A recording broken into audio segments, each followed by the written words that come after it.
Welcome to the REI Agent, a holistic approach to life through real estate. I'm Mattias, an agent and investor. And I'm Erica, a licensed therapist. Join us as we interview guests that also strive to live bold and fulfilled lives through business and real estate investing. Tune in every week for interviews with real estate agents and investors. Ready to level up? Let's do it.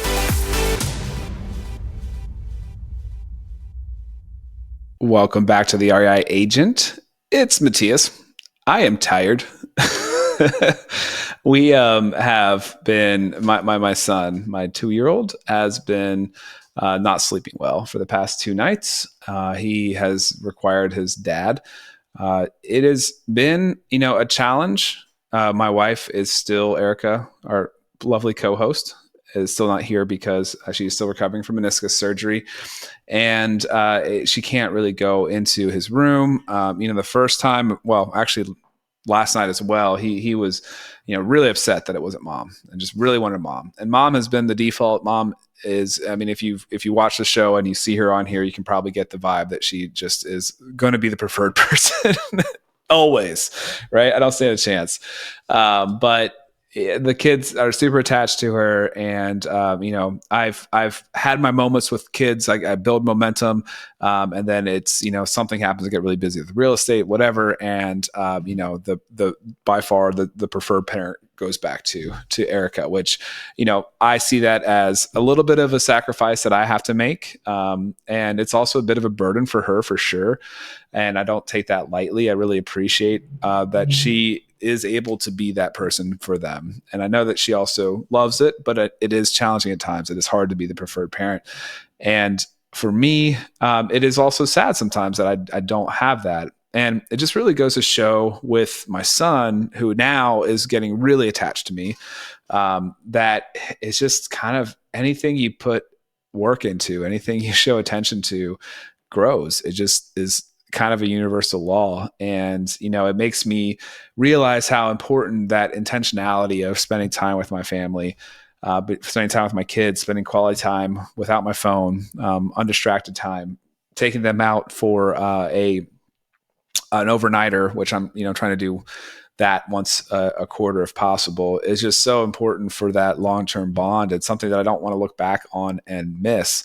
But it was challenged the past couple of nights without him sleeping very well. It is the spring market here where I'm at, and so I've been very busy. I've been trying to delegate and systemize as much as I can to get all the different listing preparations that I've been doing to get houses ready on the market, kind of organized, because dates and those kind of things don't just stick in my brain very well.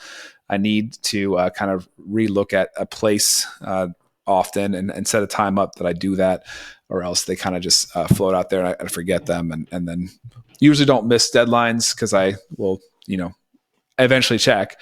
But with this new system and this many listings that I have kind of in the pipeline, it has been a bit more of a challenge than normal. Normally, you get a couple listings at the same time, maybe every once in a while, and that's great. But I'm kind of balancing around 8 listings at the same time in some different form or fashion, and trying to make sure that no balls are dropped with multiple, getting touch-up paint, getting repairs done, getting, obviously the photography, the staging, all that kind of stuff. All those pieces of the puzzle, making sure they all are functioning smoothly, is something that takes organization and intentionality as well. So it's been a bit of a challenge. I have gotten less than 6 hours of sleep the past 2 nights. Not the worst, but not fun. It's been also disconnected with multiple trips to see my cute son. Luckily, he's cute because it's easier to forgive him when it's frustrating at times. I got a message from my client saying, "You sent me an email at 4:15 this morning. What was going on?" I was like, "Well, I had a lot to do. My son got me up at 3:40, and by the time 4 rolled around, I just was like, yeah, I'm going to start trying to work." And it's not the best combo because I don't think he could sleep as well when I'm over there on my phone trying to send emails. And so it was kind of like I don't know. It made things worse kind of all around, but I felt like I needed to get some things rolling. So I ended up getting a whole listing live this morning. as well as, following up with some home inspection stuff and just kind of getting the ball rolling on a lot of different things. So it's been a fun week. It's been fun. Spring again is here. It's fun. I often think about real estate as kind of like farming. You kind of have different seasons of the business, and you kind of forget how busy things can be at times. Or when you do eventually get slower again, you can kind of take a while, and then you get stir crazy and you want to start building things and doing new things because you have more time on your hands. So it's just it's a fun business. I don't know if that's true for every market. If that's more of a seasonal thing. If you're in Florida, does that ever change? Are you maybe busier in the winter? That I would guess that might be the case. But that's the reality for me. So anyway, we had Ed Stulak.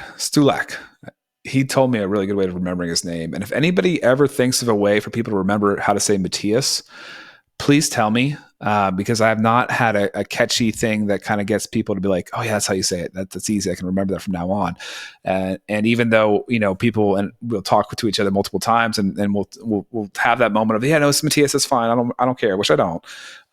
It's often forgotten. So if anybody can think of a really good catchy way of how to say Mattias, please let me know. But anyway, Ed was on the show, a really fun guest. He is an expert in a lot of different things. He's a realtor.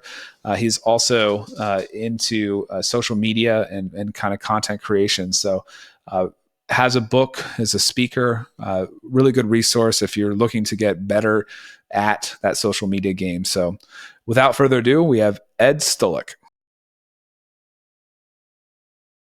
Welcome back to the REI Agent. I'm here with Ed Stulak. Did I get it right? Oh, yeah. Lack the stew. That's what he told me. That's a great way to remember it. I wish I had a better way of people remembering Mattias. I've not found a good meme kind of thing to say that sticks in people's head. But as somebody once told me when I introduced myself, that we all have our burdens. But anyway, Ed, thanks so much for joining us. Of course. Where are you coming at it from today, Ed? Jersey. I'm a Jersey boy. Okay. Awesome. Yeah. So do you sell in New York City as well? Are you in the suburbs of New York City or? Oh, nope, just New Jersey. So I'm about 45 minutes away from New York City. So we personally don't deal with the New York City sales, but we do work with a lot of New York City residents that come over to Jersey. Sure. I interviewed somebody else that was right across the river and said that it is very different real estate, and so she has chosen just to stay in Jersey. Yeah, very different zoos over there. I can imagine. Yeah. Mm-hmm. Ed, tell us a little bit about how you got into real estate. About 10 or so years ago, back in 2016. For the context, I guess, of who I am, the quick background, I love suits. I'm usually in a suit. I'm in a hoodie today. I've been running around doing errands and all that. But I'm usually in a suit. And so 10 years ago, it actually started at a suit store where I was getting my, just a suit just because I love them. And there was a guy that was kind of browsing through the racks. So I came up to him. I was with my mom at the time. And mom and I were like, hey, can you help us out with getting a size for him? And the guy dressed up from head to toe, dapper, just like this nice charcoal suit, just looking good from head to toe. He says, oh, no, I don't work here. And we're like, oh, so sorry. He's like, no, that's okay. I can help out anyway. We're like, cool, thanks. Anyway, he ended up being a realtor. His name is Ed. And yeah, we hit it off that day, as you can probably imagine, both of us having the common denominator of the same name, also same style. He said, how about you come to my office sometime? You seem like you're, into the vibe of entrepreneurship and all that. Maybe you can hear something that can, tickle you in the right way. Maybe you can get into real estate. So I did, and here we are. That's how I got into the business. Oh, that's awesome. Wow. What a coincidence. I mean, that's amazing that, had you thought about it before? Had you considered real estate? It sounds like you were considering entrepreneurship. Very little bit, just, it's been one of those things. I don't know if anyone really strives to say, oh, I'm going to be a realtor one day. I don't know. But to me, I wasn't doing well in school. I wasn't doing well in other curriculum activities. I am a hockey player of 24 years. As you can see, I got the Ducks hat on. I'm a big hockey guy, and I wasn't doing well. So I was open to anything new. And for me to realize real estate was that open door of liberty that I could have, only heard about on TV and all this. I'm like, oh, wow, I can have free schedule and flexible and this and that. And I can dress the part. I can make good money. I can learn about the business of real estate, which I'm going to get into anyway one day. Everyone does somehow, whether they're buying, selling, renting the television, whatever it is, like somehow I'm going to get into it. So why not now? And so I got into it, for that reason. Plus, I didn't need too much schooling for it, and I'm not a school guy, so I'm not really good when it comes to studying and all that. But it only took me 7 times to pass my real estate exam, if I can. So lucky number 7. Lucky. Sure lucky. Oh man, but that's. I wonder if that's a pretty big common denominator. I wonder if there is a lot of like what the statistic would be for people, not just real estate, but in kind of being entrepreneurial in general. If the statistic is higher, if they would, if you give big inventory to everybody that is an entrepreneur, like were you good at school? Did you enjoy school? And I wonder if it's over 50%, if it's that are like, no, it wasn't for me. And it's same for me. I mean, like I did fine overall. But it just my heart was never into it. I kind of was like, why is this person telling me to do this busy work? Doesn't seem applicable. It's like, this is just pointless. Mm-hmm. It was always in the back of my head. So I had low motivation to do anything. And then I don't know about you, but I feel like I had really high motivation when I was like, okay, this is something that I could explore all sorts of different ways of making this work for me. I'm going to do my best and get after it with real estate. Was that the same for you then when you got started?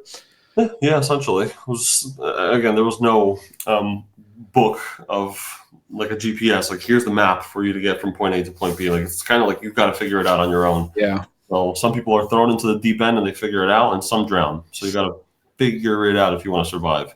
I was ready to drown year 3 of real estate. I was like, just screw it. Take the life vest away from me. I'm good. I'm done.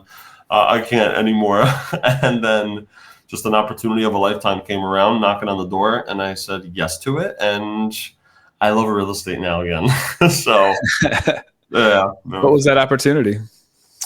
I got a message on Instagram from this one real estate agent saying that she has a possible referral for me. Maybe I know someone that can help out with it. And so I said, sure, what is it? And she said, it's in a town called Somerville, New Jersey. And it's it's this project. Like, I don't know if you can meet me there. I could tell you about it. I'm like, all right, sure, no problem. At the time, I was saying yes to everything. I'm just like, I need something here. So I said, yes, let me figure it out. And so we get to this site, and it's this 4-story apartment complex. And they were bringing me there to interview me about leasing it all. We have heavy residential leases here in New Jersey. And so I'm a guy that was just selling little condos for $250,000, maybe a single family home here and there for $600,000, but an apartment complex? Sure, I know what I'm doing. How can I help, right? And so I said yes to it, and it was 180 units, and I had to do that in a matter of 11 or so months. I rented it all out. Initially, it was just myself, but that forced me to grow a team. So this is my team, Orbis Group. Okay. Grew the team to about 14 agents, and they were all just helping me with the everyday, Monday through Sunday, at the leasing office, renting out the units, doing tours, and doing this and doing that, and running around. And it was so much where it pushed me and forced me to grow a team and grow my business. So if it wasn't for that message on Instagram that I got from this agent, big shout out, her name is Bayla. I always give her love in the shout out because she, helped me change my life for the better. So I am very appreciative of that opportunity. Yeah, that's awesome. I think there's often a 3-5 year kind of like hump you have to get past as well. Like, so I don't know about the rest of your business. I mean, you were probably very focused on this huge opportunity. That's amazing. Mm-hmm. But I feel like often you do feel like you're kind of spinning your wheels and not getting anywhere for a good amount of time. And it depends on the market. Like when I started, it was slow. So like, it was really slowly growing my business. And, after 3 years, I felt like I got a little bit of traction. After 5, it felt like it jumped a little bit more. Mm-hmm. So you got to stick with it. You got to stay with it, right? Must. You just never know what opportunity is coming next. You never know who's watching you, who's listening, who heard of you, and who knows who as well. So I always consider that. Just be out there as best as you can. Listen, this is why, shameless plug, but this is why I wrote a book called Expose Yourself. Okay. Get out there. Don't wait for it to come your way. Like, go and expose yourself online, get out there to the masses, do it the right way. And, people like the agent reaching out to me, that could happen. You just never know who's watching and who's going to reach out. So were you doing a lot of posts on social media at the time? Oh yeah, for sure. Still every single day, you got to be posting. You got to be posting the right stuff. You got to be posting engaging things, relevant subjects, things that will make someone uniquely curious to know and watch from beginning to end as to why are you doing this or what is this about. And you have to hold them. It's got to be sticky information. It's got to be sticky posts, sticky content. And without that, you're just like everyone else, just posting and hoping. You can't be posting and hoping anymore in today's world. You got to be posting with intention, posting things that will make someone turn their head and say, huh, right? That's where you got to really get creative with it. So that's what I've been doing over the years. And that's what I was doing before I got into real estate, was helping some influencers and some minor celebrities here and there with their social media, their content creation. And, it was a fun time, but wasn't making the money that I wanted to, wasn't getting the traction that I was hoping for in life. So I had to pivot. A little bit. But all those things that I learned while working for these influencers, I learned so much valuable info that most people don't know. The average person that is on social media doesn't necessarily know how to utilize these platforms like Instagram and today TikTok and YouTube. And I learned all that stuff. So I implemented it in real estate just to see if it works. Because if it did, then I have something here and I can teach others that potentially. And if I don't, well, then it's okay. It's what it is. But I implemented and it got me really good results. That's why I wrote the book, because obviously the stuff works and people are reaching out to me saying, can you teach us this? Can you come on our podcast? Can you come and speak on stage to our people? I was just in Europe maybe 3 weeks ago speaking over there for a Remax brokerage out there. I'm going to Vancouver this Sunday. So I'm excited for this. This is the life that I've now been fortunate enough to create because of the knowledge that I learned in the beginning and now implementing it in real estate. So I'm going to stop babbling. No, but that's essentially what I'm at, That's awesome. I was going to ask some follow-up questions. So that the book, is it primarily about social media and kind of how to make that sticky content, or is it more than that? I mean, a bit more than that, yeah. It's just figuring out ways to get creative online more than just creating content. I'm talking creative ways to be reaching out to people, creative ways to be getting exposure, other than just saying, oh, let me pay some Facebook advertiser to go ahead and create me some ads, some sponsorships, sponsored ads and all that stuff. I want more than that. So I've come up with ways to get organic followers, get organic engagement, create that type of content to even get that type of engagement, and so on and so forth. Because then it's, well, now you have followers because I showed you, but what do you do with them once you have them? And how do you hold them? And how do you make sure they buy into your brand? And how do they buy into you? And so on and so forth. And I create this kind of maybe like a step-by-step tutorial of how to get followers, how to hold them, how to convert some of them, because they're not always all going to convert. But there are some sort of scientific strategies you can get into, and so that's where I have fun with it. okay. We talk about Google reviews, like we talk about everything. I talk about haters.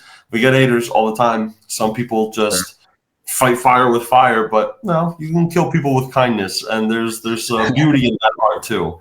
So showcasing how to kill how to kill people with kindness here online as well. So that's a big factor, because once you start growing, it could be a wildfire sometimes. You never know. You might post that one video and it can get 1 million views overnight, and you wake up to 500 messages. Now what? Are you going to just ignore it because it's too much, or are you going to take advantage of it? Right? And opposite and stuff like that. No, it's fascinating. Would you give us a little teaser or an idea of how to make something sticky? Let's say a reel for something that applies to most realtors. I think that I've definitely seen people attempt social posts, and I don't think I've rarely seen it be sticky. And I know what you're talking about, but give us an example if you don't mind. Yeah. So the first example that just comes to my mind, I see this guy that made a post recently, and he got me till the very end, and it was so good. And it's so good to the point where I saved it as an idea because I'm going to do it. And essentially what it was is he was just like, it was a camera angle from someone else, right? Just filming on their phone. And he was filming these two random people. It almost looked like a Snapchat video was filmed. And he was filming this girl and guy, and they pretty much hugged. She got in the car, and she closed the door, and his shoelace was stuck in the door. And she went off, and he was like, yo, yo, yo, yo. And she booked it. And then he fell on the ground, and then she started driving away. And then essentially it was just like a camera angle of him on the ground being dragged, but he was singing a song. And I'm like, wow, did you catch my attention? Boy, did you get it. Because I'm watching this. I'm like, all right, girl and guy hugging. Cool. Oh, it's stuck in the door. Oh my gosh, he's going. Oh, what's going to happen? He's going to fall. He fell. And now I'm in. And I'm like, wow, you got me. That's a good visual hook. So things like that, or a car hitting you, or, like, it's stuff that catches your attention for the first few seconds, because that's the golden nugget today, is you need that first few seconds of attention grabbing worthiness of someone to say, oh, I got to watch. And then they watch all the way till the very end, hopefully. That's the best part.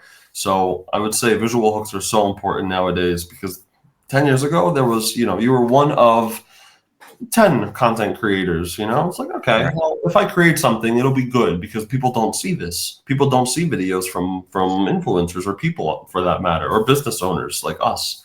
But now today, it's 9 out of 10 people are posting content. So now you got to compete against 8 others to make sure that you are looking best out of them all. Why should you watch this person versus why should you watch me? Well, mine is better because this. So if you're not working on that today, of good visual hooks, your quality camera, like we have nice cameras here, podcast cameras, or maybe is it just your phone, or are you using microphones? Like what is it that you're using to really make your content stand out even more, make it sound right, make it more audible, make it prettier, sexier, what are you doing to make that all? And if you're not, that's okay, but just know you're getting crushed by others. So until you adapt to the new norm, you're just going to be falling behind. So that's why I decided to write a book, create a course, and teach, like, hey, here's how you can do it, how you can beat your competition. Stay on top of the market, make people know who is the go-to salesperson.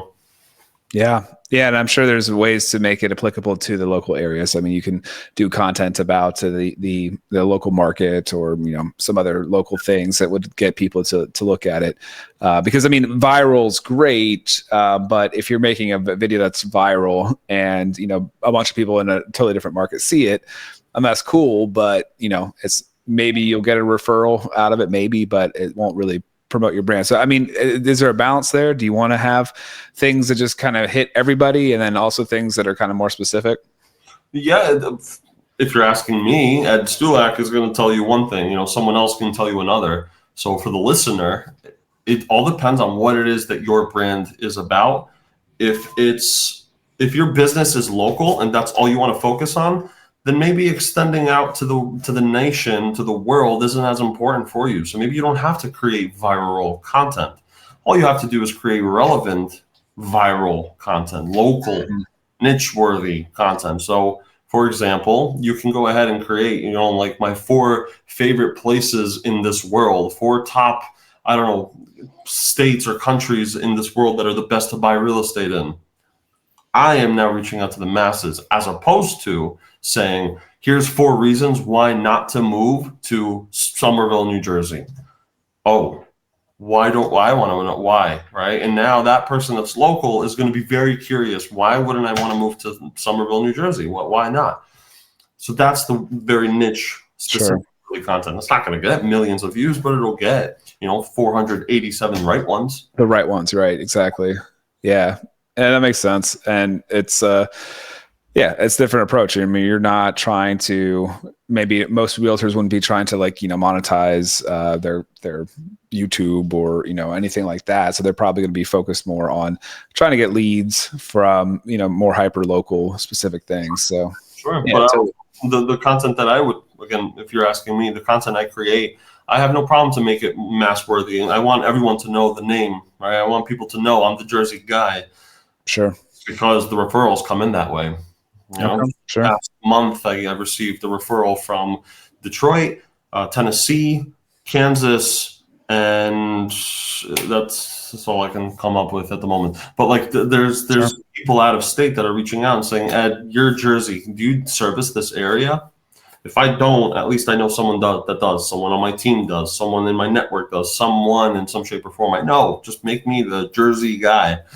So that is how I am taking inbound traffic and funneling it to wherever I want it to funnel to. Some people are just like, nope, I just want to serve this one town, this one county, this one area, and I'm good with it. Don't give me anything else. It's not wrong. It's their way of business. My business is referrals everywhere. Give me them. Sure. That makes sense. That makes a lot of sense. So how are you spending your time now? I mean, so you're running a team. You said it's 16 people At on the the team? moment, we're 6, so I reduced it. Okay. Okay. hmm So are you doing direct sales and leasing at the moment as well, or are you focused more on other things? I have my VIP clients now that I choose. So people reach out to me still, and I'm very appreciative of it. And most of them I will still say yes to. I still work with clients. I have a listing right now, nice Edgewater home right across the river from New York City. So you have a nice, pretty view from a rooftop looking at the city for $1.45 million. Like I have that. I'm still working on it. I still have my 600,000 buyers. I still have my $2,300 renters because they're clients that I want for life, and they will get my attention because I know no one works like me. I have created my team behind me, one of them being my right hand, my assistant, my operations manager. She is a 2.0 of me. If I'm ever out and about speaking or doing or traveling and I need a client that needs to be taken care of right now and there and then, she is my go-to. She's there. She's on top of them. She's going to help them create an offer, showings, inspections. So we still have that. That's why I've built up the name in the first place. So I don't want to strive away from it. So to answer your question, absolutely still selling real estate. Last year, I had about 77 units rented and sold. So altogether, it's keeping me afloat for sure, business-wise. And I don't want to necessarily slow it down. I want to improve it and make it better. I want to work smarter and not harder. And that's with the right people, the right systems, the right back end, and things of that sort. So over the next few years, there's going to be definitely a bit of a gradual evolution, but for the better. My clients will be taken care of better. My lifestyle will be taken care of better, mentally, physically, emotionally, everything, financially, right? Like that's essentially what we all strive to do. Right. At least from what I understand. There's no one agent that says, I want to sell real estate until I'm 97 years old. That's not it. I don't think anyone, trying to help with. yeah, no one wants to work until they're 97 years old. We eventually all want to get some sort of, get out of it in some shape or form. Jeff Bezos isn't in the back end saying, hey, let me box up those boxes and ship them out to Illinois. Like, he's not there anymore. Maybe in the beginning he was, but now at this point, no, he's got a staff. He's got people on the top of his hierarchy. He knows who to reach out to. He's got his 5, 10, 15, 20 people that he reaches out to because they all have their own departments. He's created that. I think every good entrepreneur should create something similar to it. So that's where I'm at. Yeah, that's awesome. Actually, why don't we get into that a little bit deeper? I mean, can you walk me through a little bit how that team was formed? I know that it sounded like it was like just necessity. We got too much with that apartment at the beginning. But tell me a little bit about like the first hires. Like, I mean, were you tackling certain things? Did you need admin? I mean, walk me through that a little bit. Yeah. Solid question. I don't talk about it every day because the team was formed out of necessity, not out of desire. I always say that because that's the truth. So in the beginning, anyone with a license, I'm like, we'll go. You're coming with me. Please. I need you.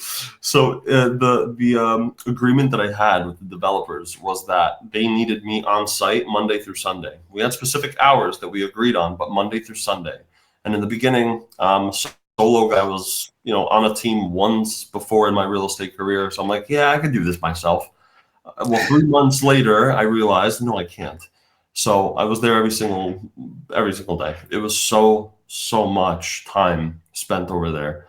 and I couldn't enjoy my Sundays off. I remember I couldn't hang out with my family. Sundays are my family days. I remember I just could not hang out with them.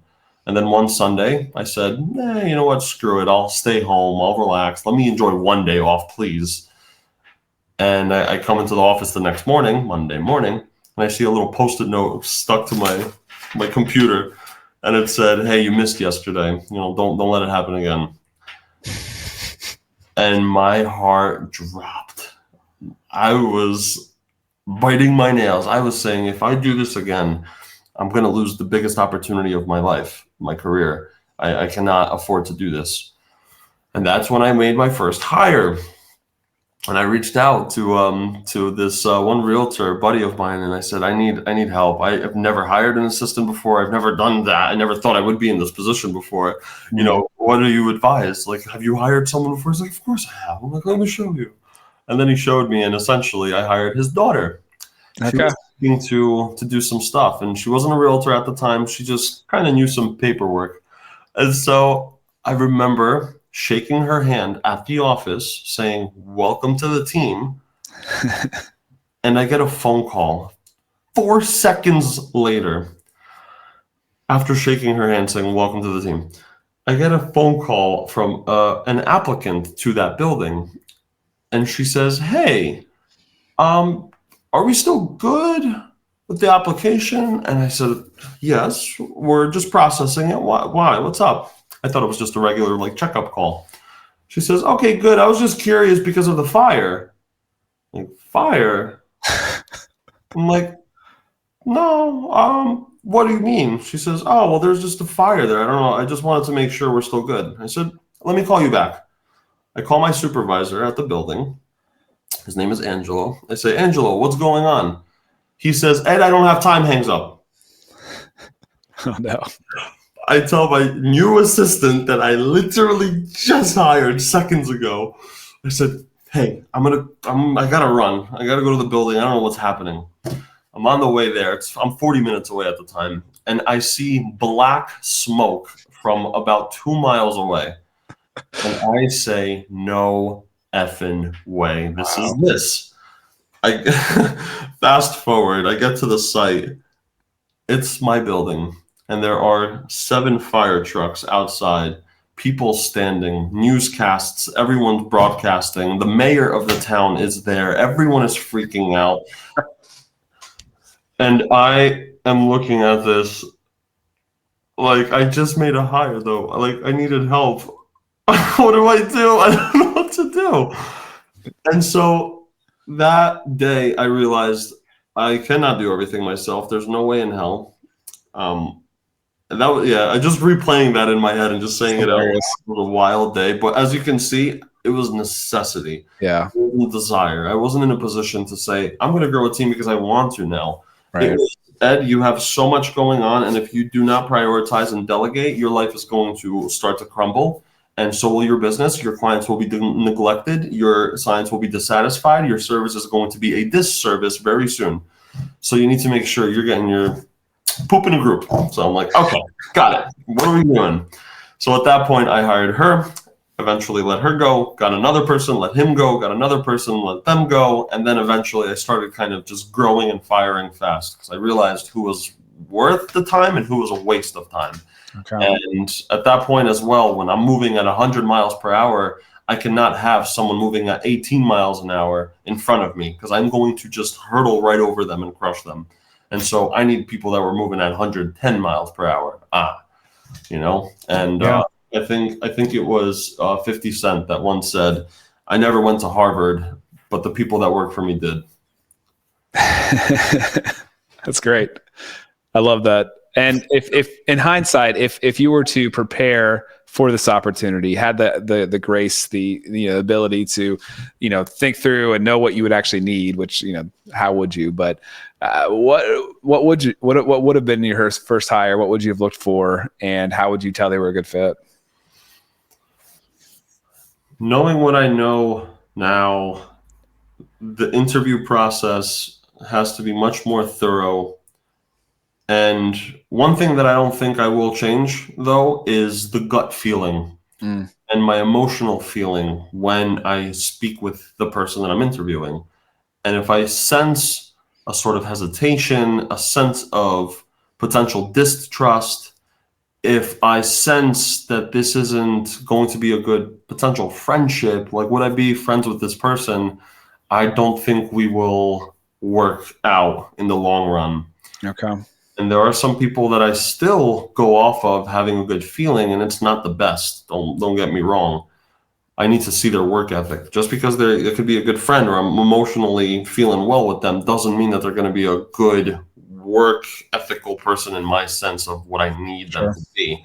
They could be very low on that scale. So I know that there's things like a disc test, which I Yeah. have not done. I don't do. It's not something that I think I need to personally, but that's how my brain is wired. Some entrepreneur out here listening to this is probably going to be like, Ed, you're crazy. This is the only way to hire people. And that's okay. That's fine. Everyone's got their own Yeah. system. There's no right way or wrong way. There's so many ways to skin a cat. There's so many ways to get to the number 4. You can do 2 times 2, 2 plus 2, 5 minus 1. There's so many ways to get to your point. You got to find it that works best for you. My best way right now is like if I vibe with you, if I think you're good and I can be very upfront with you and you take on constructive criticism well, you can also constructively criticize me because I am a leader, yes, but I don't know everything. I think our president of my company, Real, he says, be the Sherpa, not the mountain. I want to be the Sherpa. Let me guide you. Let me help you. If I don't know something, I will find out how to. If you can help me with something, that's great. Let's do this together. So I'm not going to be that guy that's a dictator and says, this is how things will be done. That's not how I vibe. And there are some people that really work with that well, and some people that are like, no, I need a system, I need structure, and okay, again, there's no right way. So hopefully that answers the question. Yeah, no, that totally makes sense. It totally makes sense. And I guess then, have you ever differentiated your roles in your team, like now, or ever since that apartment building, into being more focused on sales, more focused on lease, more focused on listings or versus buyers? Any kind of structure like that you do? Definitely restructured the system now. So that 2.0 of me that I mentioned before, my right hand, her name is Miriam. Miriam is my right hand now in so many aspects, and she is essentially a 2.0 of me with my real estate business. So if it's a showing, that's got to be done. If it's a listing, it's got to be paperwork. It's got to be an inspection. It's got to be something. It's usually her that she does this for me now if I cannot. My point to this is that I've now crafted her to becoming a 2.0 of me at the building. So she is now there at all times. She has essentially taken over as a, let's call it leasing manager, where I'm now supervisor of her and the staff that we have there. So now that is good, that is taken care of, and I know that I can breathe well during the week. Working on other aspects, working on the book, working on traveling, working on my speaking, working on my back end office, working on the clients that I do have, like the Edgewater home that I have listed at the moment. These clients that necessarily aren't reaching out to a person like her, they're reaching out to me. They want me. So if they want me, I don't want to delegate them to someone else. So that's where I've restructured my business today, is that if there's something that I can delegate, I'm absolutely going to do so. And if there isn't, I'm going to do it myself, because no one's going to do it the way I would do it. So yeah. No, that totally makes sense. And I mean, I think what a valuable thing to give your clients. I think often people don't really understand how on the go realtors can be, and how that is very difficult to get back to people, texts, messages, or emails. If you don't have, a structured, and you should build this in. Don't get me wrong. I'm not trying to say that you can't overcome this at all, but like, some days you're just kind of point A to point B constantly the whole day. And then somebody's wondering why you haven't responded to their email that they sent you at, 9 a.m. and you've been just kind of in the car the whole time. So like, I think it's nice to be able to give people that service where you have somebody that can be more available, more readily available. Sure. But also got to be upfront with these clients. You don't want to deceive them with information just to make it sound like you know what you're doing, and then you mess up somewhere down the road. So up front, I will tell clients that you are getting me and this other person. Yeah. If you don't call me or if you call me and I don't answer, please know that you have someone else. And if they don't answer, we will get back to you. You can text us, you can email us, you can do this, you can do that. when the time comes for inspections or showings, you're going to get both of us. It's not just me, and I tell them, this is how I operate. This is my business. Yeah. Chick-fil-A, we cannot get mad at them for being closed on Sunday. Though we drive by and we're like, damn, I can go for a chicken. It is a Sunday. Like, everyone else is open, but Chick-fil-A isn't. No, at this point, they've set the expectation, and we know Sundays they're closed, and we respect that. We get it. So that's how you got to build out your business as well. You can't just tell them, no, I'm open 24/7. You can call me Monday morning at 3 a.m. Right. You're gonna blow eventually one day, So gotta be careful with how you set expectations. Set them properly. Yeah, no, really good quote from a recent podcast was, focusing on setting expectations and communicating clearly can really, it's not just for real estate business. I mean, it's for everything. It works so well with your significant others, with your kids, with, everybody you interact with. I mean, I think if you handle those things well, then it just makes everything smooth. Definitely does. Yeah. But Ed, I got to ask, do you have a golden nugget that you can share for our listeners? Heck yeah. So my golden nugget, ready? Yep. Some listeners might think this is wild, but that's okay. I'm going to combat it anyway because it works.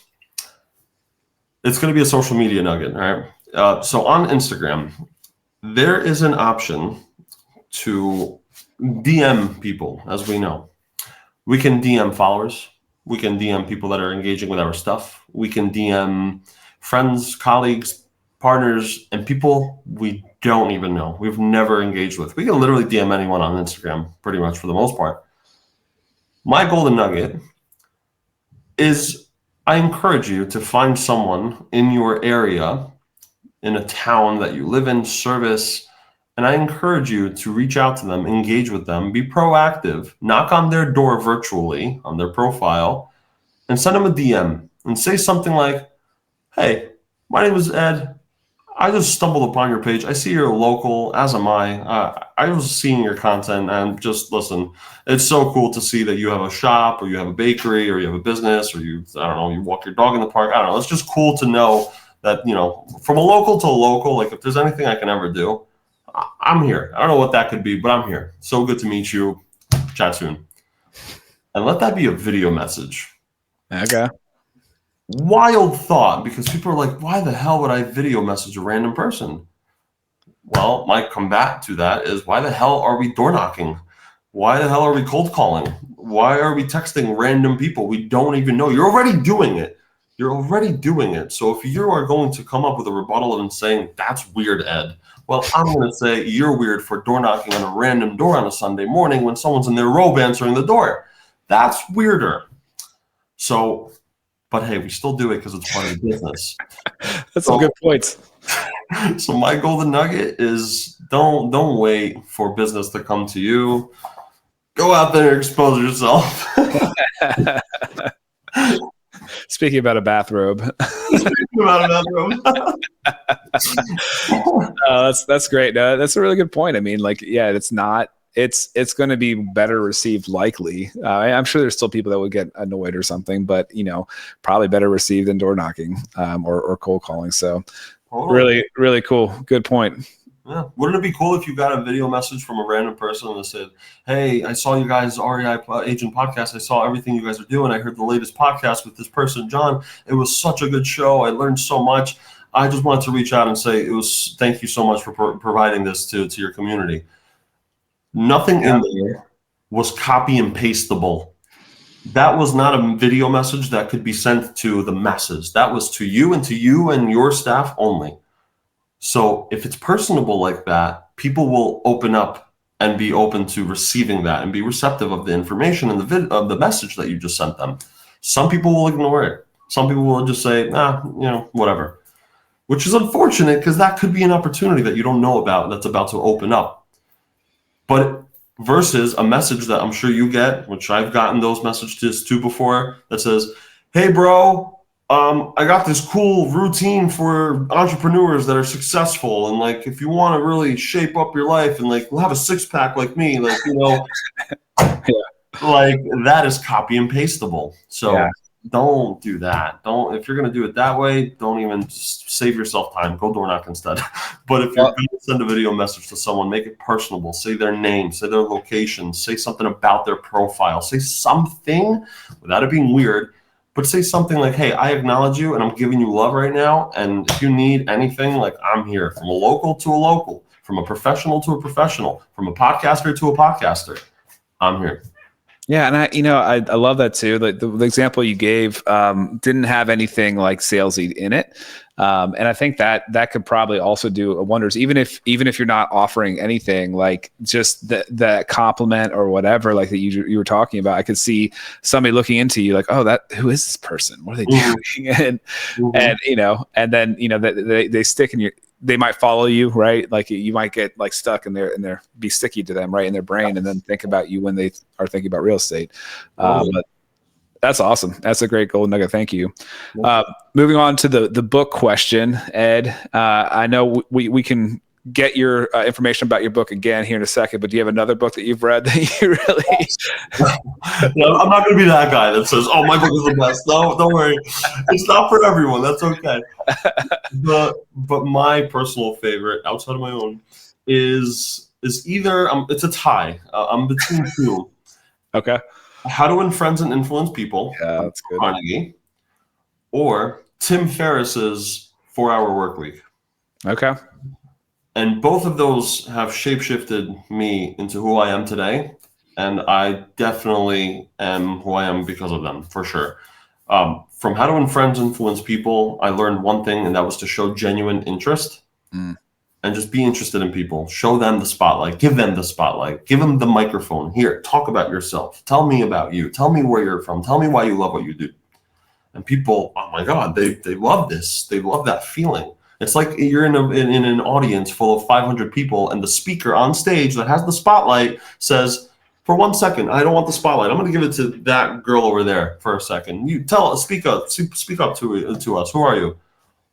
Boy, does that person feel better all of a sudden. Like, wow, 500 people, all eyes on me now. And it's a similar feeling when you show genuine interest. And then the other book, 4-Hour Workweek, it's what I learned from there is that it's just the art of delegation, to be very honest with you. It's not that he works 4 hours a work week, it's not that he works 4 hours a week.